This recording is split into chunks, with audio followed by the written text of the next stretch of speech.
கொஞ்சம் கற்பனை செஞ்சு பாருங்களேன். அதாவது நவீன இயற்பியலும் சரி, அண்டவியலும் சரி, பல பத்தாண்டுகளா தேடிட்டு இருக்கிற ஒரு பெரிய பிரபஞ்ச ரகசியம், ஒரு வரைபடம்னு கூட சொல்லலாம். அது வெறும் ஒரு 12 வரி கவிதையில, அதுவும் பல காலத்துக்கு முன்னாடி எழுதப்பட்டிருந்தா உங்களுக்கு எப்படி இருக்கும்? கண்டிப்பா அது ஒரு ஆச்சரியமான விஷயம்தான். ஆமா, அந்த பெருவெடிப்பு, அதாவது பிக் பேங்னு சொல்றோம்ல, அங்க தொடங்கி காலவெளி பரிமாணங்கள் எல்லாம் தாண்டி கடைசியா இந்த ஒட்டுமொத்த பிரபஞ்சமும் உங்க சொந்த மனசுக்குள்ள, அதாவது உங்க அகத்துக்குள்ள அடங்குற ஒரு மாபெரும் வரைபடம். கரெக்ட். அப்படி ஒரு வரைபடத்தை நீங்க பார்த்தா உங்க மைண்ட் என்ன ஆகும்? ஒருவேளை இதுவரைக்கும் நீங்க நம்பிட்டு இருந்த அறிவியல் அப்புறம் ஆன்மீக பார்வைகள் எல்லாமே அப்படியே தலைகீழா மாற வாய்ப்பு இருக்கு இல்லையா?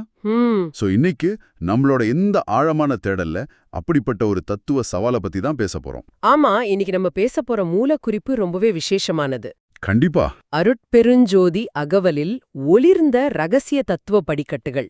குறிப்பா அந்த 256ல இருந்து 259 வரைக்கும் இருக்கிற 12 வரிகள் தான் நம்மளோட மிஷன். இந்த தேடலுக்கு இத கேட்டுட்டு இருக்கிற உங்களை வரவேற்கிறோம். இந்த 12 வரிகளும் சும்மா ஏதோ வார்த்தை ஜாலங்கள் கிடையாது. பாத்தீங்கன்னா, பிரபஞ்சத்துக்கும் மனுஷனுக்கும் நடுவுல இருக்கிற அந்த இடைவெளியை உடைக்கிற ஒரு மாபெரும் கோட்பாட்டு வரைபடம்னு இதை சொல்லலாம். ஓ, ஒரு தியரிட்டிக்கல் ப்ளூ பிரிண்ட் மாதிரி சொல்றீங்களா? ஆமா, எக்ஸாக்ட்லி. இதுல இருக்கிற ஒவ்வொரு வரியோட முடிவுலையும் அருட்பெருஞ்சோதி அப்படிங்கிற சொல் திரும்ப திரும்ப ஒரு ஆணிவேர் மாதிரி நிக்குது. இத ஏதோ ஒரு மந்திரம் இல்லனா ஒரு துதிப்பாடல் அப்படின்னு நம்ம சுருக்கிடவே முடியாது. அதாவது அறிவியலையும் தத்துவத்தையும் இணைக்கிற ஒரு பயணம்னு சொல்றீங்க? கண்டிப்பா, இது ரொம்ப ஆழமான ஒரு பயணம். அதெல்லாம் எனக்கும் தோணுச்சு. மொத்தம் 12 வரிகள், 12 தடவையும் அருட்பெருஞ்சோதி. இது சும்மா ஒரு மத ரீதியான பாட்டுன்னு கடந்து போக முடியாது. ஏன்னா இதுல இருக்கிற வார்த்தை அமைப்புகளை கொஞ்சம் கவனிச்சு பாத்தீங்கன்னா, அண்டவெளியோட தொடக்கத்துல இருந்து மனுஷனோட அகங்காரம் வரைக்கும் இருக்கிற மொத்த பிரபஞ்ச ரகசியமும் இதுல எப்படி அடங்கி இருக்குன்னு நம்ம உடைச்சு பார்க்க வேண்டியிருக்கு. அதுதான் இன்னைக்கு நம்ம பண்ண போறோம். சூப்பர். இப்போ ஒரு பெரிய கட்டடத்தை ஆராயறதுக்கு முன்னாடி அது எந்த நிலத்துல இருக்குன்னு நம்ம முதல்ல புரிஞ்சுக்கணும் இல்லையா? இந்த மூலக்குறிப்போட தொடக்கமே அப்படிதான் இருக்கு. நான் அந்த வரியை சொல்றேன், கேளுங்க. வெளியின அனைத்தையும் அருட்பெருஞ்சோதி, விரித்ததுக்கு பிறவும் அருட்பெருஞ்சோதி. ரொம்ப ஆழமான வரிகள். இது படிக்கும்போதே எனக்கு அந்த நவீன அறிவியல் சொல்ற பெருவெடிப்பு கொள்கை, அதாவது பிக் பேங் தியரி தான் ஞாபகத்துக்கு வருது. ஒரு சின்ன புள்ளில இருந்து தான் அந்த ஒட்டுமொத்த பிரபஞ்சமும் விரிவடைய தொடங்குச்சுன்னு அறிவியல் சொல்லுது. கரெக்டா? நீங்க சொல்ற ஒப்பீடு மிகச் சரியானது. அந்த விரித்தல் அப்படிங்கிற வார்த்தை தான் இங்க ரொம்ப முக்கியம். எல்லா வெளிகளையும் அந்த பேரொளி தான் விரிவடைய செஞ்சுதுன்னு இது தெளிவா சொல்லுது. ஆமா, ஆனா இங்கதான் எனக்கு ஒரு சின்ன முரண்பாடு தோணுது. சொல்லுங்க, என்ன முரண்பாடு? அதாவது அறிவியலுக்கும் இந்த தத்துவத்துக்கும் ஒரு பெரிய வித்தியாசம் அடுத்த வரியிலே வந்துருது. அழியுற அமைத்த அருட்பெருஞ்சோதின்னு ஒரு வரி வருது. ஆமா, அழியுற வமைத்த, இதுதான் மையப்புள்ளி. இங்கதான் எனக்கு ஒரு பெரிய சந்தேகம். ஒரு நிமிஷம் இருங்க. பெருவெடிப்புங்கிறது ஒரு பௌதிக நிகழ்வு, சும்மா ஒரு பெரிய ஆற்றலோட வெளிப்பாடு. இருட்டுல மலர்ந்த ஒரு பெரிய ஒளின்னு வச்சுப்போம். அறிவியல் டாக்குமெண்ட்ரி எல்லாம் பார்க்கும்போது பிரம்மண்டனாலே அது ஒரு மாபெரும் விட்டிடம், குளிர்ந்த இருண்ட எந்த உணர்ச்சியும் இல்லாத ஒரு இடம்னு தான் நமக்கு சொல்லித்தராங்க. பொதுவா அறிவியல் அப்படிதான் சொல்லுது. ஆமா, நம்ம அதுல ஒரு சின்ன தூசு, பிரபஞ்சத்துக்கு நம்மளை பத்தி எந்த கவலையும் இல்லை அப்படிங்கிற ஒரு வெறுமை உணர்வு தான் நமக்கு ஊட்டப்படுது. அப்படி இருக்கிறப்போ இந்த அழி அப்படிங்கிற வார்த்தை, அதாவது அன்பு கருணைன்னு அர்த்தம் வருதுல்ல, இது சும்மா ஒரு கவித்துவமான மிகைப்படுத்தல் இல்லையா? அதாவது ஒரு மெட்டஃபோர் மாதிரி சொல்றீங்களா? ஆமா, எல்லா வெளிகளையும் விரித்து அதுக்குள்ள நட்சத்திரங்களும் கோள்களையும் வச்ச அந்த ஆதிசக்திக்கு எப்படி கருணை இருக்க முடியும்? பிரபஞ்சங்கிறது ஒரு குருட்டு சக்தி தானே. நீங்க கேக்குறது ரொம்ப நியாயமான கேள்வி, அதோட அடிப்படையான கேள்வியும் கூட. நம்ம எப்பவுமே பிரபஞ்சத்தை ஒரு எமோஷனல் இல்லாத மிஷின் மாதிரி பார்த்து தான் பழகிருக்கோம். ஆனா இந்த மூலக்குறிப்பு அது முழுசா மறுக்குது. ஓ, அப்படியா? எப்படி மறுக்குது? பாத்தீங்கன்னா, அழி அப்படின்னா அன்பு, கருணை, நேசம், அப்புறம் பாதுகாக்கிற தன்மை. இத நம்ம அறிவியல் மொழியில புரிஞ்சுக்கணும்னா, பிரபஞ்சத்தோட நுணுக்கமான சமநிலை, அதாவது ஃபைன் டியூனிங் ஆஃப் தி யூனிவர்ஸ்னு சொல்லுவாங்கல்ல, அத நம்ம பார்க்கணும்.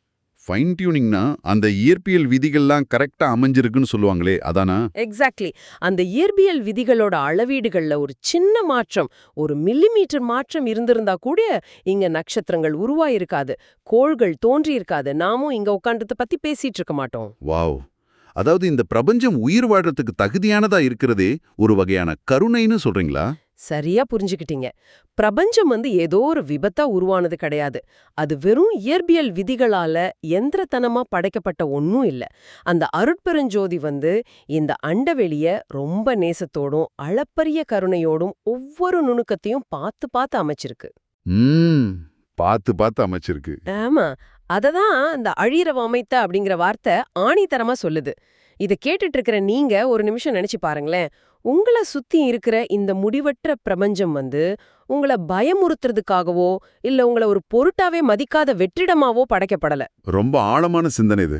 கண்டிப்பா இது ஒரு மாபெரும் அன்பால கட்டமைக்கப்பட்ட வீடு. நிஜமாவே அந்த ஒரு சிந்தனையே நம்மள பிரபஞ்சத்தோடு எவ்வளவு நெருக்கமா உணர வைக்குது பாருங்க.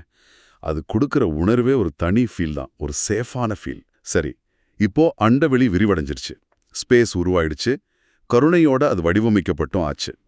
ஆனா வெறும் வெட்டவெளி மட்டும் இருந்தா அது முழுமையான பிரபஞ்சம் ஆயிடுமா? அந்த எல்லையற்ற வெளிக்குள்ள ஒரு ஸ்ட்ரக்சர், ஒரு கட்டமைப்பு தேவையில்லையா? ஏன்னா ஒரு வடிவம் இல்லாம இப்படி நட்சத்திரங்களும் கோள்களும் ஏன் காலமும் கூட இப்படி இயங்க முடியும்? இந்த வெற்றிடத்துக்கு எப்படி ஒரு வடிவம் கிடைக்குது?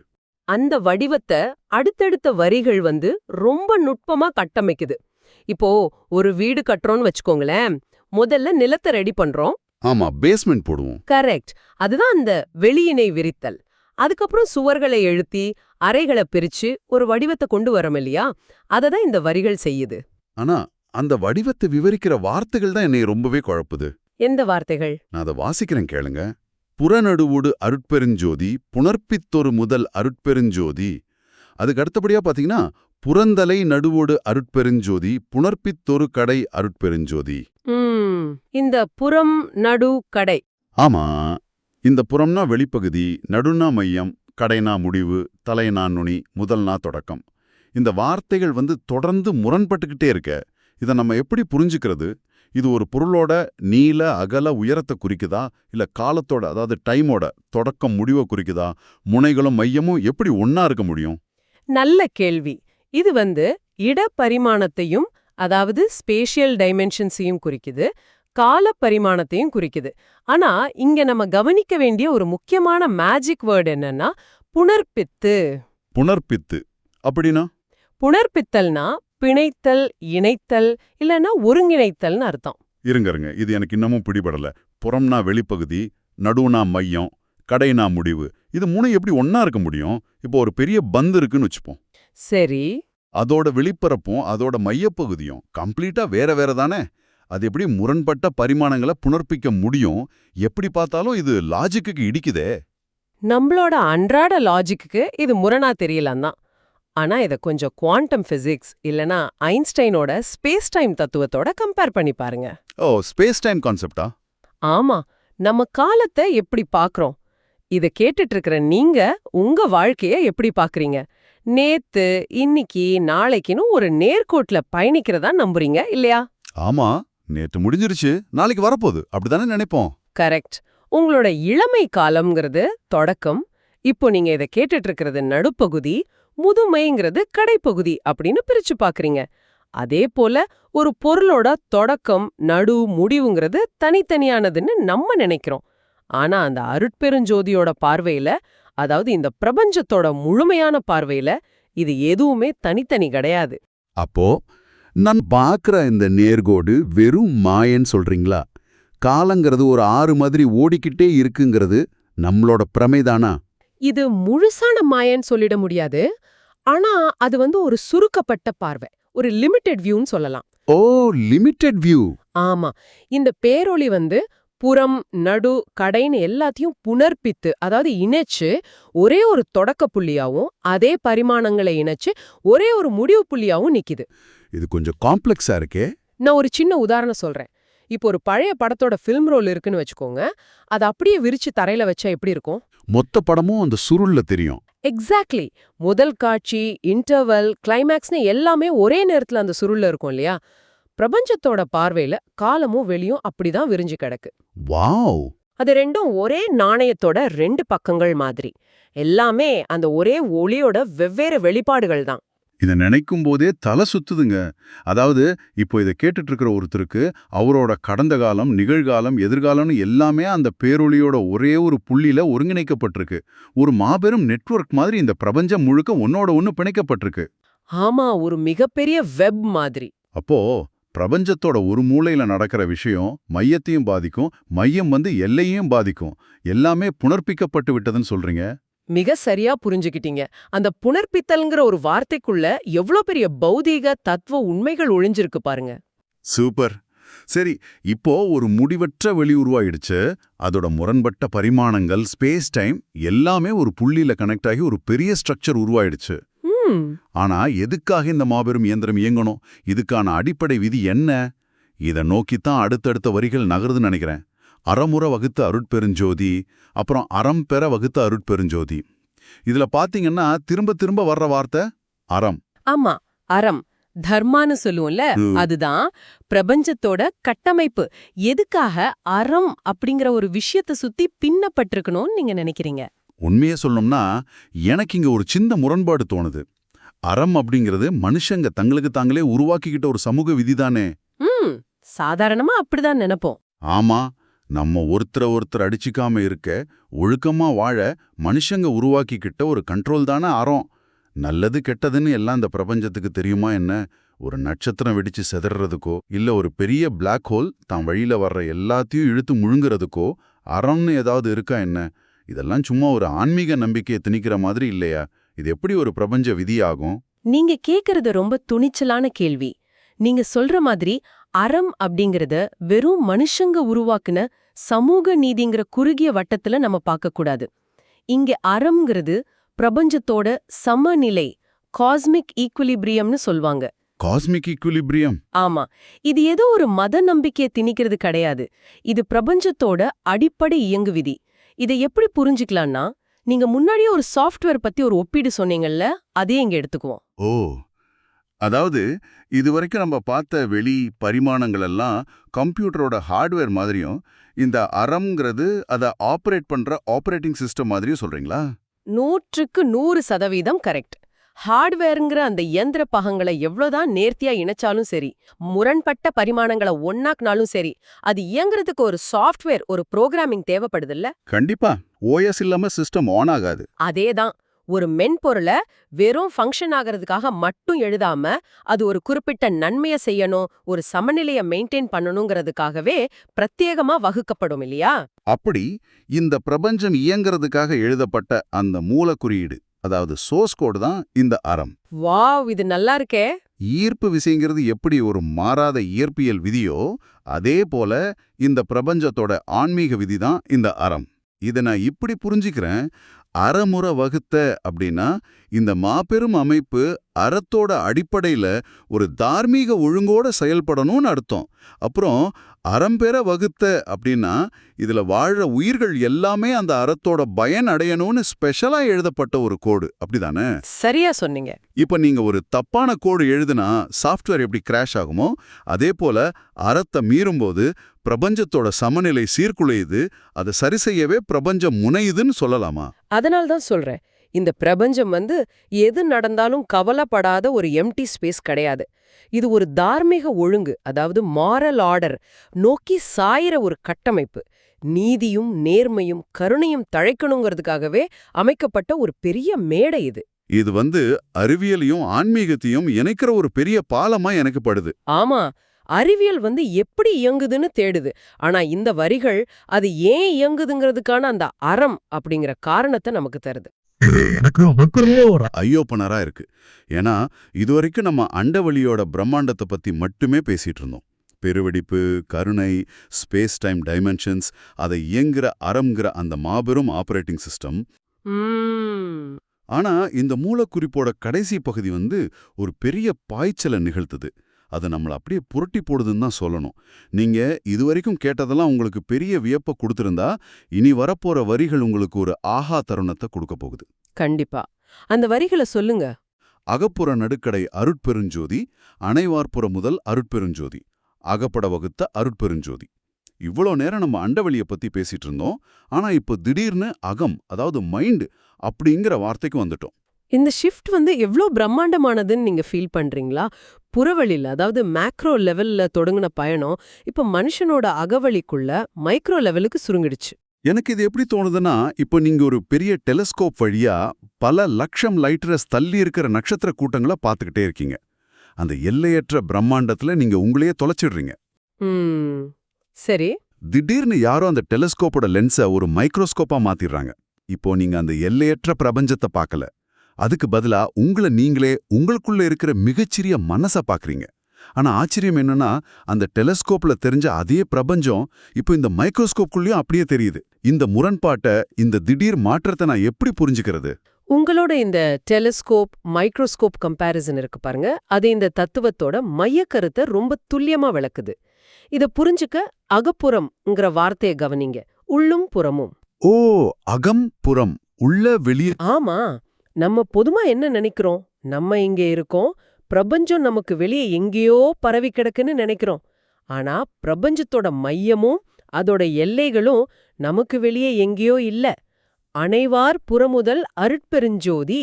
அதாவது பிரபஞ்சத்தோட கற்பனைக்கே எட்டாத எல்லையில இருக்கிற அந்த புறமுதல் கூட ஒரு மாபெரும் அரவணைப்பால, அணைவால ஒருங்கிணைக்கப்பட்டு எங்கு கொண்டு வரப்படுது தெரியுமா? அதுதான் அந்த கடைசி வரி. அகப்பட வகுத்த அருட்பெருஞ்சோதி.